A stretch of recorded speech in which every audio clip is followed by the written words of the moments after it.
looking at people's practice stations is one of my favorite things to do. Thought we'd check out a putting practice station. See what's going on over here. This looks interesting. Jackson, what do we have going on here? Tom's using his perfect putter. Practice routine for the day. Oof. Different lengths and speeds, breaks. This is good. So Tom went around and found 4 different putts. He's got an uphill one here, right to left, left to right, downhill, all the different lengths.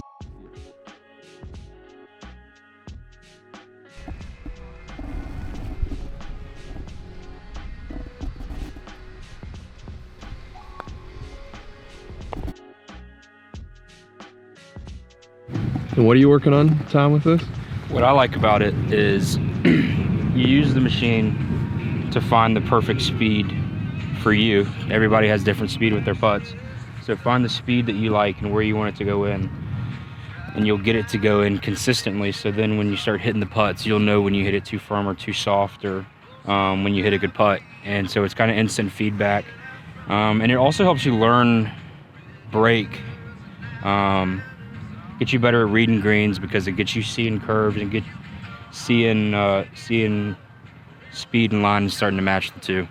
So it's something that I use, you know, like long practice days like today, and especially when the greens are this good, you got to do it. I don't like hitting, you know, 3 or 4 putts from one station in a row, because then you're kind of losing touch, I guess. It might not be the right word, but you're not getting your full practice out of it. So, you know, mixing around, mixing up break, mixing up length of putts, and it kind of makes every putt different and every putt count.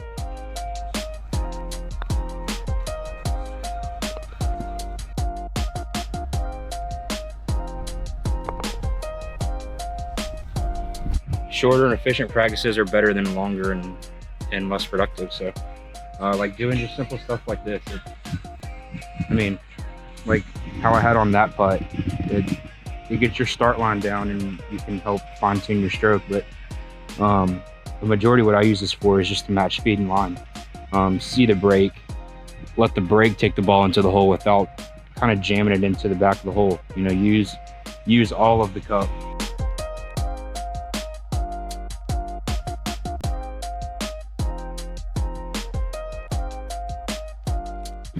Have you always been a good putter, or what's your kind of putting story? Yeah, I grew up, moved into a new house. I was in 5th grade, and we had a putting green built in the backyard. Nice. It's like an AstroTurf.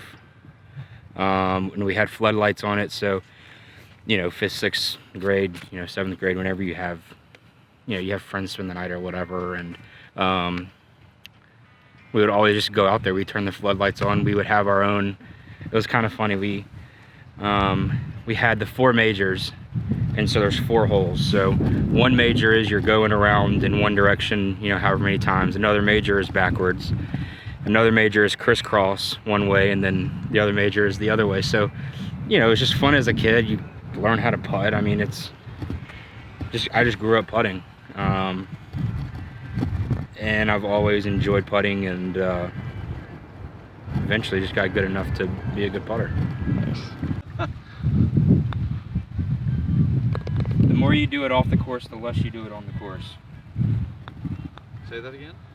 The more you putt off the course, you'll probably make more putts on the course. So the more you practice off the course, the less putts you're going to have on the course, hopefully. Well, I think a lot of kids grow up where like putting sucks, right? It's really boring. It is boring. And so to hear that you like... But like games like this make it fun. Yeah. Because it's very rewarding when you hit essentially the perfect putt. And yeah, it can be boring, it can be frustrating, but I mean, what's fun in hitting a good iron shot to 8 feet and missing the putt? That's more frustrating than anything, in my opinion. So if you want to be good, you got to stick through the boring parts. If you can make the boring parts a little more fun, it makes the game a lot more enjoyable. How was your strokes gained putting last year? Not good, actually. Which is why I bought this last summer, actually, because I was just struggling, and I tinkered with some things, and my stroke's always been good, but I struggled with line and speed, so I got that last summer, and it's really helped a bunch. I mean, I hit good putts a lot more often now.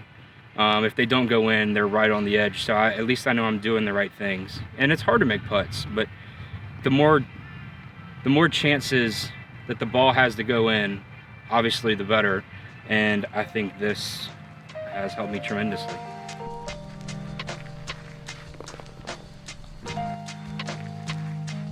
I wasn't very good from 4 to 8 feet, just based off of where I ranked among like the rest of the guys on tour. I was towards the bottom,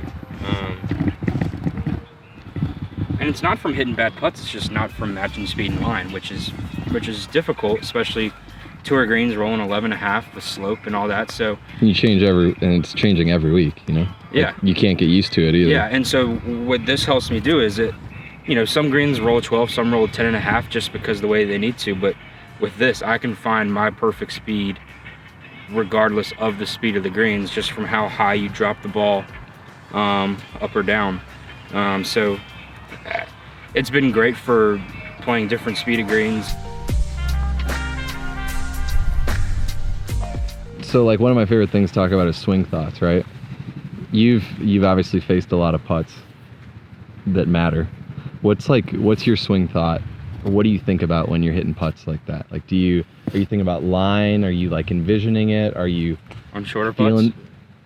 I think any kind of pressure putt you're trying to make, right? Are you more like trying to see the line of the putt? Are you like feeling the pressure in your hands? Are you like what's? Yeah, I would say the longer the putt, it's more of just making a good stroke, and you've already got the line, so you just want to hit good speed.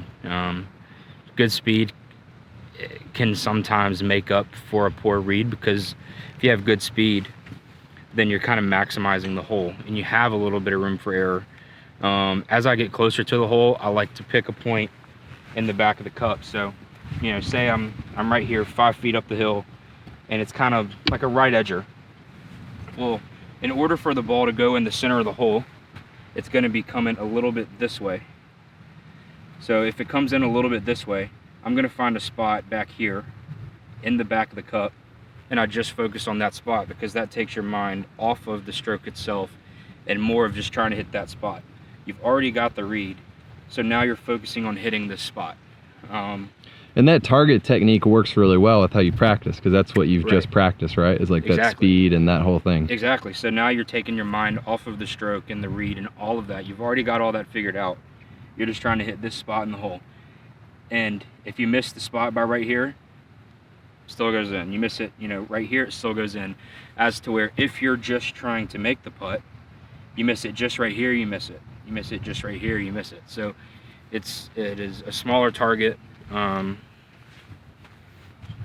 hopefully maximizes the results. It's interesting to hear him talk about the back of the cup too, because like a lot of optical putters, when they see that, will actually talk about the front of the hole, right, where they see it rolling over. Yeah, and the reason why I say back of the hole is because it's an uphill putt. I only do it on uphill putts because... Really? Downhill putts. So downhill putt, if you got the same distance putt from up there, I'm not going to do it because... Are you looking at the front of the hole? I'm more looking at a line, so... Really? Yeah, this is downhill, breaking a little bit right to left. Say there's a ball mark just, right here. Sure. And I'm like, all right, it just has to miss that on the inside. As I'm, getting over it, I'm looking at the line. It's got to miss just inside here, and then looking at the hole just for speed. So it's kind of like a... Interesting. I hate to say intermediate point, because I don't always use middle point. Sometimes it's right here. Sometimes it's just down something there. to help with start line or where it's curving. Exactly. Right. If I can get my start line down, and then I look at the hole for speed, and all I'm trying to do is get the start line. Interesting. And that's why I use the perfect putter, because that gets the speed. Yeah. So if I can start the ball where I want every single time, odds are I'm probably going to make a bunch of putts. It's pretty cool. featured contributor, What do you Tom think? Lovelady, to Golf Science Lab inside his putting routine. Ever heard somebody talk about the back of the hole? Really? Like hitting it? No. You wouldn't. Only uphill putts.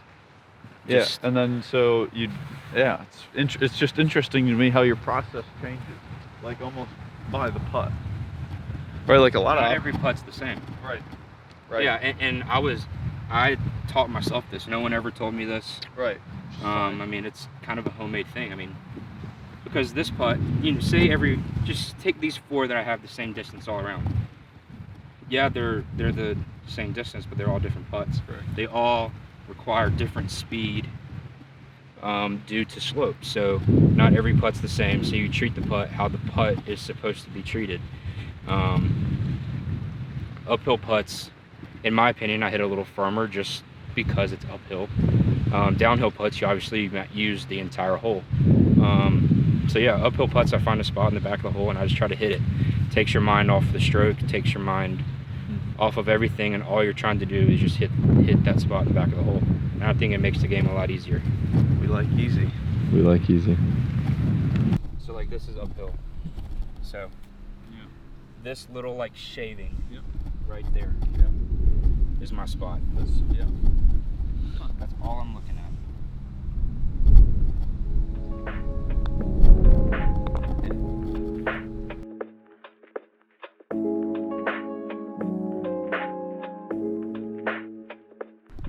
So what's really interesting about this practice station here, you got all these different putts. Tom hit probably 3 putts from each station a few times. And now he's just hitting 1 ball from each station. He's kind of changed his practice as it's gone along to increase the challenge, kind of test himself a little bit on that practice. We could say block practice in the beginning.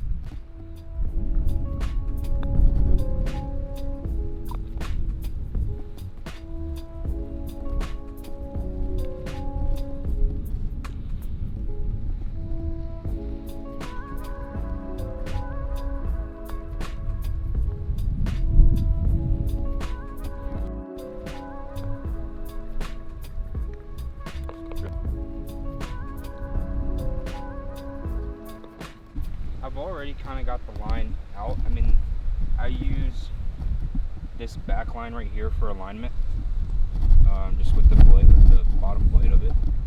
So I've already got the alignment down. And this drill for me is more just speed and line. So rolled end over end, so I know that the stroke is obviously good. So in my opinion, I don't necessarily have to line it up. Line my ball up through there. So I caddied for Adam Hadwin for a little while on the web.com tour, and he was struggling with his putting. I'll never forget, he went back to making it as simple as how he was striking it. Like, I just want to hit it solid. Wasn't about stroke, wasn't about technique, grip, aim, anything like that. He just wanted to start hitting it solid, right in the center of the face, and hitting it the same every time. Simple. Solid. Just about every time, if not every time, it's going to be a good stroke. Right. It's hard to hit a solid putt pushing or pulling it. I mean, you feel it. Or like even hitting it on a different part of the face. Like it can be solid and low, it can be solid and high, solid in the middle. But if you do 3, if you hit those 3 in a row consecutively, they're different putts. Correct. Speed's going to be a little off. Correct. They might roll a little differently. So I don't care if you hit it in the top of the face every time or a little more in the bottom of the face. Like you tend to hit it a little bit higher, don't you? Like center or a fraction higher. I do, in the because face. I have just a little bit of this. Yeah. Just a little forward press. Right. Whereas like, and he's kind of got the stroke, like he likes to say, a little on his left, and he likes a short follow through. So his putter head's actually probably going down a little bit more, right? Not a ton, but you see good putters also do the opposite, where that putter head raises going through, and that's where people would hit it more in the center of the face or lower. My stroke has always been a low follow through. I don't know how I noticed that early on, but as time went on, I knew that if I had a lower follow through, and that's just for me, right. My follow through was lower, I knew it was a good stroke. And I mean, that's kind of why I like the shorter follow through, because it's hard to do that. So if I finish short, you're automatically going to finish low. And with the shorter follow through, in my opinion, allows for a more consistent hit when you find your sweet spot.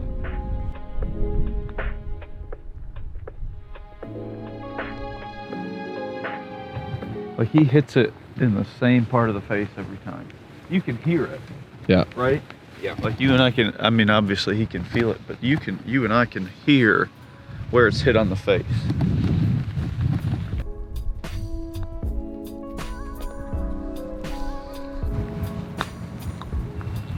Because if you do miss putts on the course, but you put the work in, at least you can say that you didn't wish that you did more. Yeah. All you can do is your best every shot, every hole, every round. And to put yourself in that position is all you can do.